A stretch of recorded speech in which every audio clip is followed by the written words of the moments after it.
안녕하십니까. 탁구장 창업의 황 사장입니다. 자, 오늘은 탁구장 창업의 순수 인건비입니다.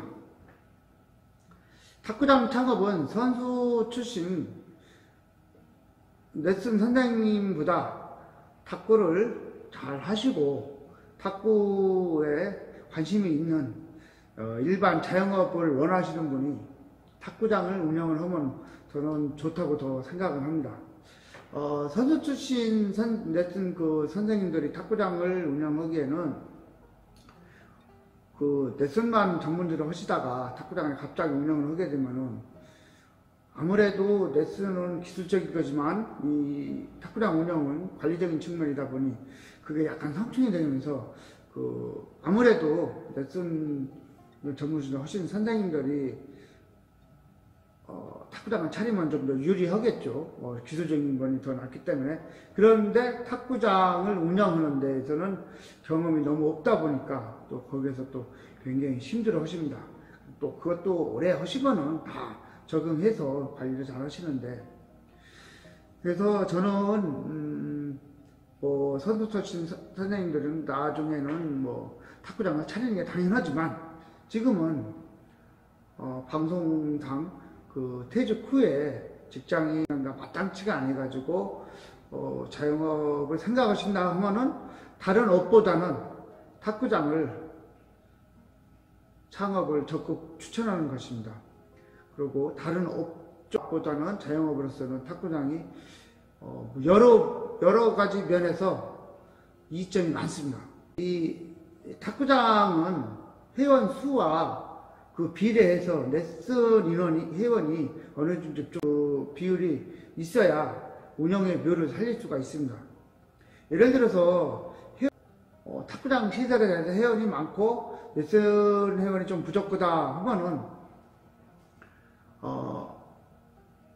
관장님이 가져가시는 인건비가 조금 줄어듭니다. 그리고 회원 비례해서 레슨이 거의 많다. 대개 보면 탁구장 초창기 회원과 레슨 인원과의 비율이 있죠. 초창기 창업 처음 했을 때, 요때에는 탁구장이 좀 썰렁합니다. 왜냐하면 처음이고 잘 낯설고 하다 보니까 다 레슨만 배우고 금방 가십니다. 그러다 보니까 탁구장이 사람이 어느 정도 적정한데도 탁구장이 좀 썰렁합니다. 치는 사람이 별로 없어가지고.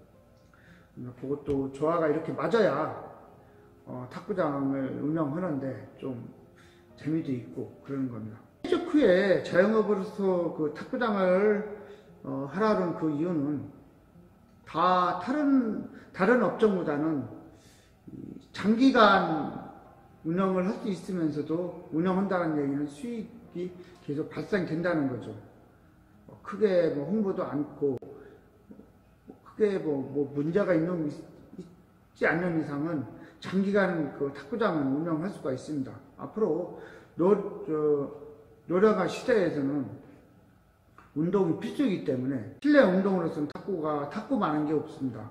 접근성 좋죠, 가격 싸죠, 그 다음에 아무 때나 올 수 있죠.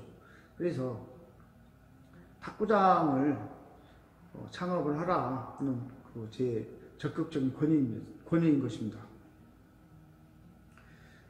탁구장은 퇴직 후에 창업을 하면은 인건비만 벌 수 있다고 생각하시면 됩니다. 왜냐하면 인건비라는 직장에서의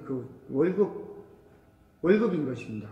대신에 옛날에 직장인 다닐 때는 그냥 이러고 있으면은 회사에서 고정급 얼마 딱딱딱 오는데, 자영업으로서 이 탁구장 창업을 해서 인건비라는 것은 제가 열심히 얼마나 하고 고객 관리를 하느냐에 따라서 차이가 좀 많이 납니다.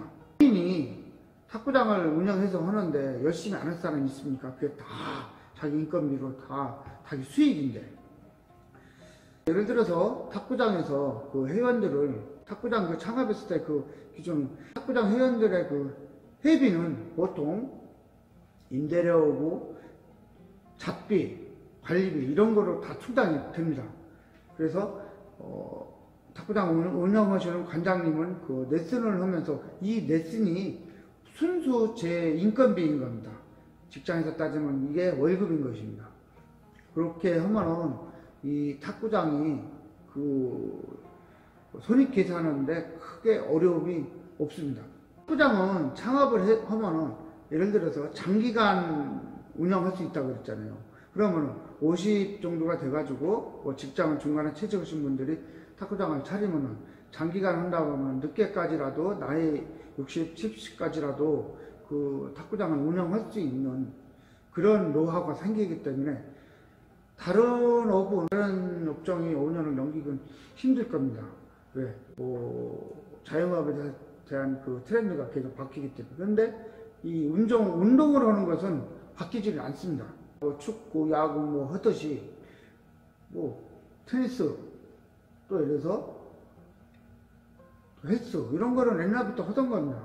하던 건데 지금 노령화 시대가 돼가지고 운동에 대한 관심도가 많이 높아지고 여가적인 시간이 많기 때문에 이 실내 스포츠인 이 탁구에 관한 것은 굉장히 앞으로 계속 더 높아지고 회원이라고 할 수 있는 분들은 계속 늘어나고 있습니다. 그리고 탁구장은 운영하시는 관장님들은 보통 초보자들하고 낮 시간대도 해서 레슨을 하면서 탁구장을 관리하며 회원도 또 유치도 합니다. 탁구장은 관장님하고 레슨 선장님하고 두 분이서 레슨을 같이 합니다.